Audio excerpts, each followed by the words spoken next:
Dear Kat, sana ay nasa mabuting kalagayan ka, lalo na po ang mga listeners ng Dear Kat.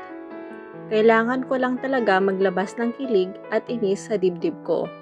Dahil sa love story namin ng aking ultimate nemesis noong elementary at high school. Si Gabriel de los Reyes, or Gab.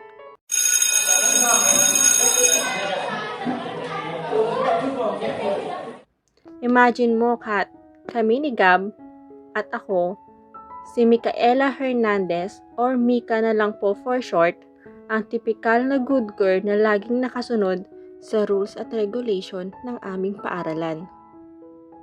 Laging handang mag-volunteer at mas mataas ang grade sa school. Si Gab naman, hay nako, siya ang troublemaker ng klase. Laging may nakakalokang kalokohan.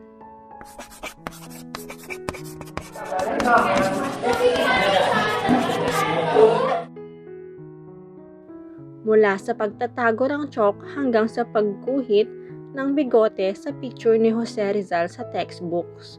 Ang aming war zone mula sa grade 1 hanggang grade 10.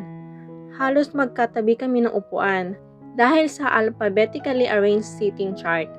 Laging may palitan ng silent treatment, death glares, o kaya naman ay petty pranks. Ang pinaka-worst, noong grade 6, tinapon niya ang bagong bili kong pink na pencil case sa kanal. Dahil sabi niya, ang pink pang unicorn, hindi pang award-winning student. Siyempre, umiyak ako at napagalitan siya. Araw-araw kaming parang aso't pusa.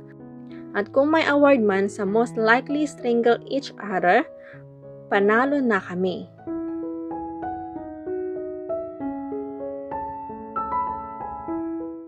Fast forward to college. Akala ko, finally, freedom. Nag-aral ako sa University of the East or UE sa Manila sa kursong accountancy.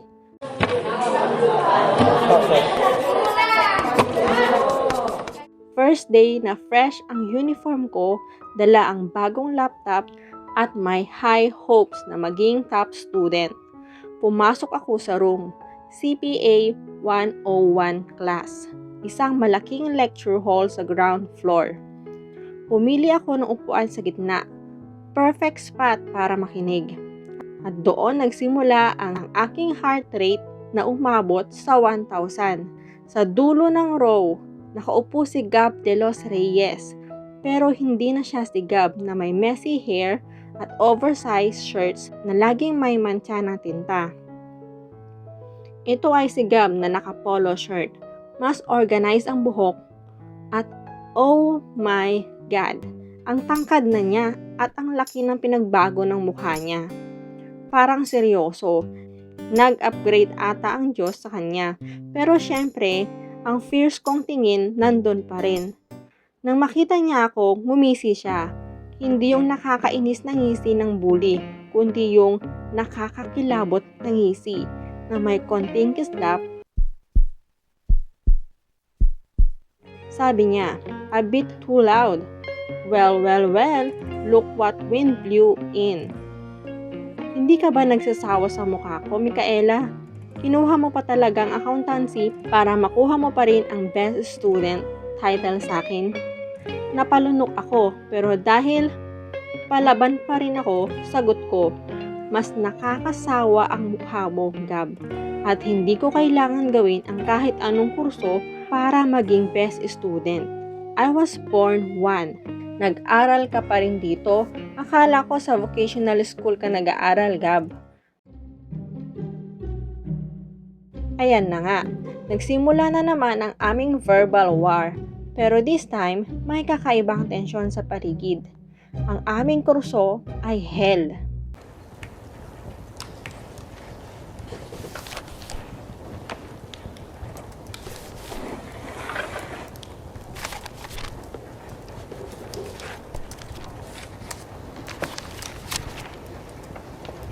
Kaya naman, madalas kaming napipilitan na magka-group study, especially sa advanced accounting at calculus. Ang meeting place ang main library ng UE sa may quiet section kung saan bawal mag-ingay. Sa loob ng ilang buwan ng pilit na kooperasyon, nakita ko ang ibang side ni Gab. Hindi na siya yung puro kalokohan. Nag-e-explain siya ng complex theories na napakalinaw at yung pagiging seryoso niya sa pag-aaral. Sobrang nakaka-attract. Nagsimula akong ma-appreciate ang deep dimple niya na kapag nag-iisip siya at nag-e-explain ng debit at credit, ay, nakakaloka, Miss Kat. Isang gabi, medyo late na, nagre-review kami sa isang big exam. Napagod ako, unconsciously, napasandal ang ulo ko sa balikat niya. Nagulat ako at mabilis na umayos. Sabi ko, sorry, Gab, inaantok na talaga ako.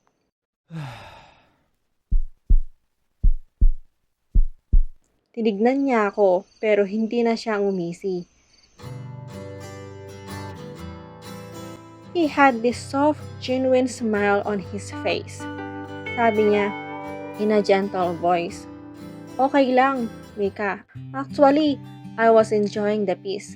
Ang tahimik mo kapag tulog, hindi ka nag-a-argue. Tapos, dahan-dahan niyang inilapit ang kamay niya at inayos ang buhok ko na tumatakip sa mukha ko. At doon, Kat, ramdam ko ang kuryente. Sobrang lakas.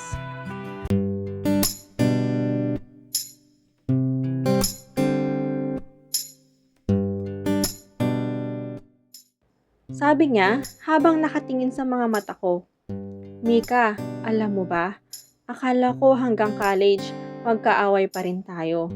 Pero, I'm really starting to like this new dynamic natin. Hindi na ako galit sa pink pencil case mo. Gusto ko na nga ang pink ngayon. Basta ikaw ang may-ari. OMG! Nahulog ako sa upuan ko. Literally. Hindi ko kinaya ang kilig. Nakakatawang linya. Tinawanan niya ako at sabi niya, ayan, ang galing mo talaga, Mika. Ang dami ng accounting theories na na-master mo, ang gravity lang pala ang makakapagpatumba sa'yo. Kahit nahihiya ako, nag-blush ako, Kat. At mula noon, from the messes to study buddy, at ngayon, officially kami na. Pero, kami na lang ang laging magkasama. Laging nag-aaway pa rin, pero kung sa kung anong restaurant ang kakainan. Ito ang aming journey, Kat. From I hate you to I love you. Is the best plot twist ever. Sabi nga nila, ang init ng galit, madalas ay init lang ng damdamin na mali lang ang pinaglalabasan. Nasa kanya pa rin ang aking puso at nasakin pa rin ang mga notes niya para sa board exam. Win, win, win.